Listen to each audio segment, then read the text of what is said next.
Have you ever longed for freedom, imagining that true liberation means being able to do anything you desire, without limits or boundaries?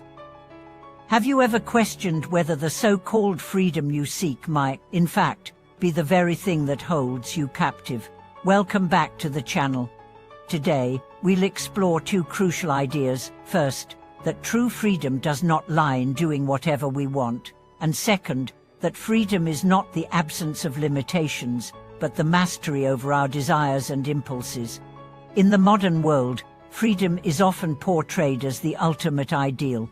From a young age, we are taught that freedom means living without restrictions, being able to make our own choices, and having the power to shape our own destiny. We yearn for independence, autonomy, and the ability to choose whatever we want, whenever we want.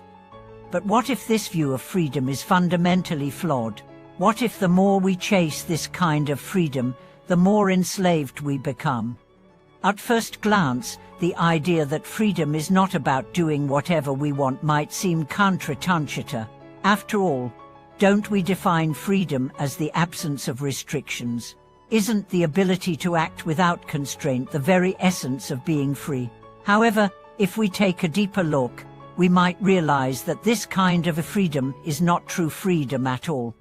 In fact, doing whatever we want can often lead to our greatest unhappiness. When we follow every impulse without consideration, we are ruled by our desires rather than by our own true will. The more we give in to our impulses, whether they be the urge to eat, drink, buy, or seek validation, the more we become enslaved to them. We think we are free because we can choose to act on any whim, but in reality, we are prisoners of our desires. We are constantly chasing the next fleeting pleasure, only to find that it leaves us empty, dissatisfied, and craving more. True freedom, on the other hand, comes from mastery over our desires. It comes from the ability to choose what is best for us in the long term, not simply what feels good in the moment. True freedom means being able to control our impulses, to make decisions that align with our values, and to live in harmony with our deeper purpose. This idea of freedom is reflected in many ancient philosophies. In the teachings of Buddhism, for example, true freedom is found in the liberation from attachment and desire. The Buddha taught that our suffering rises from our attachments to things, whether it's material possessions, relationships, or even our own thoughts and beliefs. When we are attached to anything, we become dependent on it for our happiness, and in doing so, we create a prison for ourselves. True freedom, then, is the ability to let go of these attachments and to experience life without the chains of desire.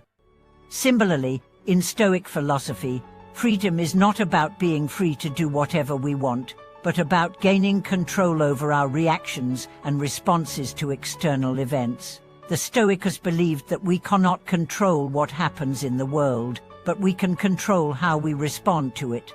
By cultivating inner peace and wisdom, we can live freely, unaffected by the chaos and challenges of life. The Stoic idea of freedom is not about removing all restrictions, but about choosing how to respond to the limitations and challenges that inevitably arise.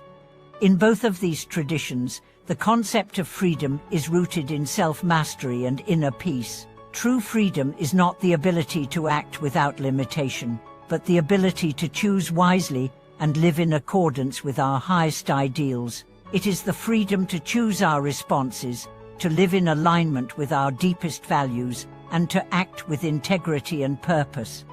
So, what does this mean for us in our daily lives? It means that we must stop seeking freedom in external things, whether it's money, power, or the approval of others, and start cultivating inner freedom. We must learn to detach from the things that bind us, to recognize that our desires are not who we are, and to make choices based on our long-term well-being rather than immediate gratification. It also means that we must confront the limitations that are part of every life. True freedom does not come from avoiding restrictions but from embracing them. The freedom to make choices is not about having endless options, it's about having the discipline to choose what is best for us, even when it's difficult. It's about accepting that life will always present challenges, but that we have the power to navigate them with wisdom, patience, and resilience. One powerful way to cultivate this inner freedom is through mindfulness and meditation. By practicing mindfulness, we learn to observe our thoughts and emotions without getting caught up in them. We begin to see that our desires, fears, and anxieties are just passing phenomena, not permanent parts of who we are. As we become more aware of our inner landscape, we gain the ability to respond to life's challenges with clarity and calm, rather than reacting impulsively. Through meditation, we also learn to quiet the mind and cultivate a deeper sense of peace and stillness. This inner stillness is the foundation of true freedom. It is the space in which we can make conscious choices, free from the distractions and impulses that usually dictate our actions. When we are still, we are able to tap into our highest wisdom and make decisions that align with our true self, not with our fleeting desires. True freedom is not the absence of limitations, but the mastery over our reactions to those limitations. It is the ability to make choices that reflect our highest values, even when those choices are difficult. It is the freedom to live in alignment with our true purpose, free from the constraints of desire, fear, and attachment. Thank you for watching this video. If this exploration of true freedom has resonated with you, I invite you to reflect on your own desires and attachments. How can you cultivate more inner freedom in your life? Please share your thoughts in the comments below. Don't forget to like, subscribe, and share this video with others who may benefit from this perspective. Until next time, may you find the courage to choose wisely, live with purpose, and experience the true freedom that comes from within. Thank you for watching this video.